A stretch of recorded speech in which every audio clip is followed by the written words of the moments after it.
messieurs, bonjour très chers téléspectateurs de la chaîne JC4 TV. Bienvenue dans ce nouveau numéro de votre émission éthique politique. Aujourd'hui, nous allons parler sur l'actualité nationale, l'actualité concernant la République démocratique du Congo. Nous allons essayer également de toucher les points sur l'actualité internationale, le coup d'envoi de la Coupe du Monde Qatar 2022 qui a démarré depuis hier. Aujourd'hui, déjà, nous allons aborder les sujets sur l'actualité nationale. Vous savez bien que la République démocratique du Congo, notre pays, depuis un certain temps, il fait face à une situation de guerre dans la partie est de notre pays. Alors cette situation ne peut pas nous laisser indifférents, nous étant que médias, nous étant que la presse, parce qu'il s'agit ici de la guerre médiatique. Nous venons ici conscientiser la conscience de tout un chacun de nous, la conscience de tout peuple congolais, tout congolais et congolais.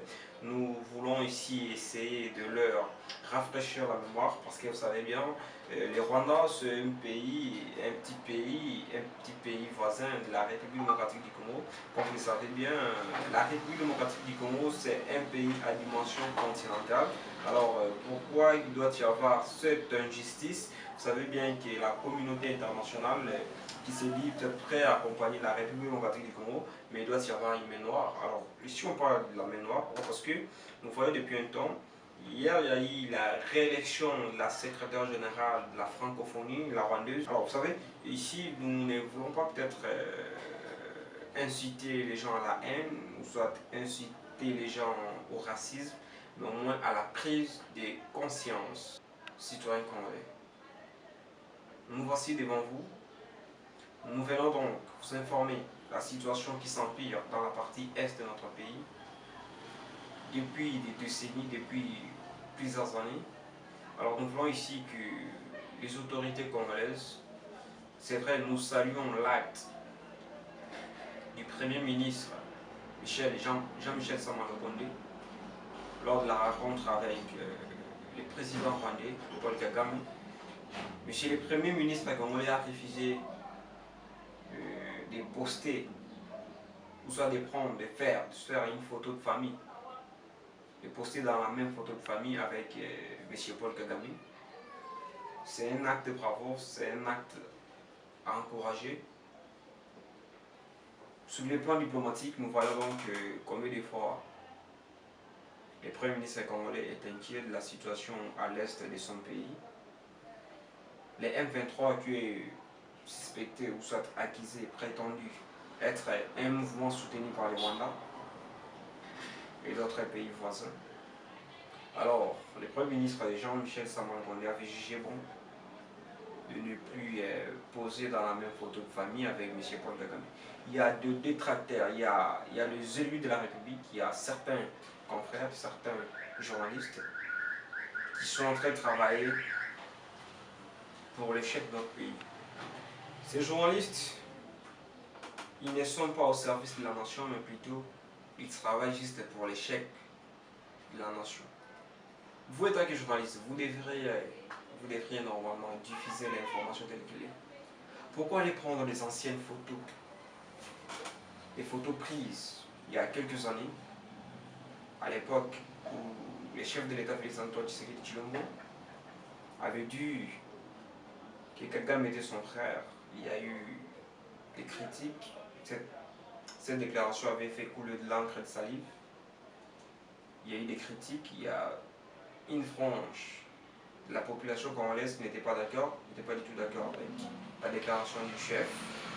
Mais en étant humain, les chefs n'avaient pas tort. C'est vrai que le chef a une diplomatie un peu difficile à comprendre.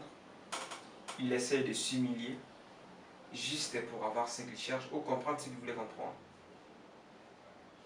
Et vous savez aujourd'hui, la situation à l'est du pays, les M23 ont un père. Ils ont peur. Lorsque même Monsieur le Président de la République rwandaise, M. Paul Kagame, se dit prêt à faciliter les facilitateurs Uhuru Kenyatta de lui faire son travail de facilitateur pour qu'il y ait un cessez-le-feu entre la République démocratique du Congo et le Rwanda. Cela prouve que le travail est en train d'être fait. ça prouve que le travail est en train d'être fait. Je ne vais pas ici faire la propagande du chef, la publicité du chef. Il faudrait quand même saluer lorsque les choses sont bien faites.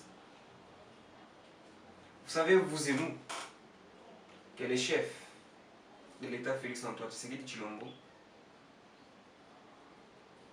c'est une personne de nature calme.